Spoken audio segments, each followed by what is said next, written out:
The Odyssey. This movie directed by the great Christopher Nolan. మన Nolan మామ ఎప్పుడు typical mind bending సబ్జెక్టులతో వస్తుంటాడు, మా మామ పాట. కానీ అప్పుడప్పుడు ఇలాంటి స్ట్రైట్ ఫార్వర్డ్ సినిమాలతో వస్తుంటాడు.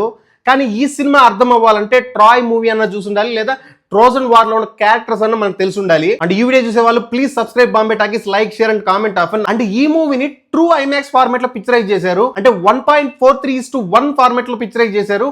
ఆ ఫార్మాట్ ని సపోర్ట్ చేసే థియేటర్స్ ఎంటైర్ వరల్డ్ లో కేవలం 65 to 70 మాత్రమే ఉన్నాయి. అండ్ ఇంకొకటి స్టాండర్డ్ ఐమాక్స్ ఫార్మాట్ అని ఉంది, అది కూడా కలుపుకుంటే మొత్తం 1800 ప్లస్ ఉన్నాయి అరౌండ్ ద వరల్డ్. ఈ స్టాండర్డ్ ఐమాక్స్ ఫార్మాట్ అంటే 1.90:1 ఫార్మాట్ లో ఉన్న ప్రాబ్లం ఏంటి అంటే యాక్చువల్ ఫుటేజ్ నుంచి upper part and below part crop అయిపోతాయి, but still great sound experience and great visual experience ఇవ్వగలుగుతుంది ఈ స్టాండర్డ్ ఫార్మాట్ కూడా. సో మన ఇండియాలో అయితే ఒక్క ట్రూ ఐమాక్స్ స్క్రీన్ కూడా లేదు. ఒకటి ఉంది గుజరాత్ లో, అది కమర్షియల్ కాదు, డాక్యుమెంటరీస్ అవి మాత్రం వేస్తారు, మూవీస్ ప్లే చేయరు దానిలో. కానీ 34 స్టాండర్డ్ ఐమాక్స్ స్క్రీన్స్ అయితే ఉన్నాయి, వాటిల్లో ఈ సినిమాని బాగా ఎక్స్పీరియన్స్ చేయొచ్చు. ఇక ఈ సినిమా ఎలా ఉంది అంటే ఈ సినిమా స్టోరీ గ్రీక్ మైథాలజీ నుంచి తీసుకుంది. 10 years ట్రోజన్ వార్ జరిగింది. ట్రోజన్ వార్ జరిగిన తర్వాత ఒడిసీ అండ్ తన వారియర్స్ అందరూ కలిసి తిరిగి వాళ్ళ ఇంటికి వెళ్దాం అనుకుంటారు. కానీ ఒడిసీ ఇయర్స్ అయిపోతున్నా తన ఇంటికి చేరుకోలేడు.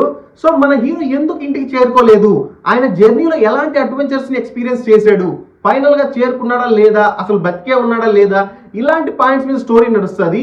అంతేకాకుండా దీనికి ప్యారలల్ గా ఆ రాజ్యంలో రాజు ఉన్నాడు, ఆటోమేటిక్ గా చాలా మంది ఆ రాజ్యాన్ని దక్కించుకోవాలని కుట్ర పడుతూ ఉంటారు. So how all these things are end up అనే స్టోరీ. అండ్ సినిమా విజువల్లీ ఎక్స్ట్రాడినరీగా ఉంటది, అండ్ ప్రతి సీన్ చాలా ఆర్గానిక్ గా ఉంటది.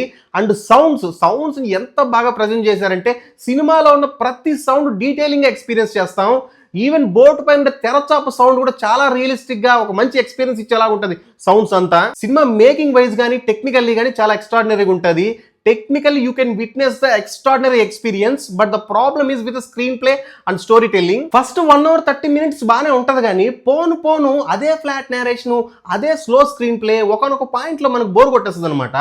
ఇప్పుడు ట్రాయ్ సినిమా చూసుకుంటే Troy cinema has same length as Odyssey, but Troy never feels so boring because it balances both epic drama along with great commercial elements. And Troy never depends on only technical aspects, it has good story driven drama. I don't know what happen to this major directors, they more concentrate on technical values, visuals and everything apart from the story. Of course technical aspects should be there and technical quality should be maintained, but along with a well treated story. Even Avatar Part 3 from James Cameron also, they more focused on technical aspects and visuals apart from the story. Cinema మొత్తం ఒకే line మీద అక్కడక్కడే తిరుగుతుంటది, ఎక్కడ great action sequence ఉండవు, అలా అని చెప్పి మంచి high ఇచ్చే మూమెంట్స్ కూడా ఉండవు.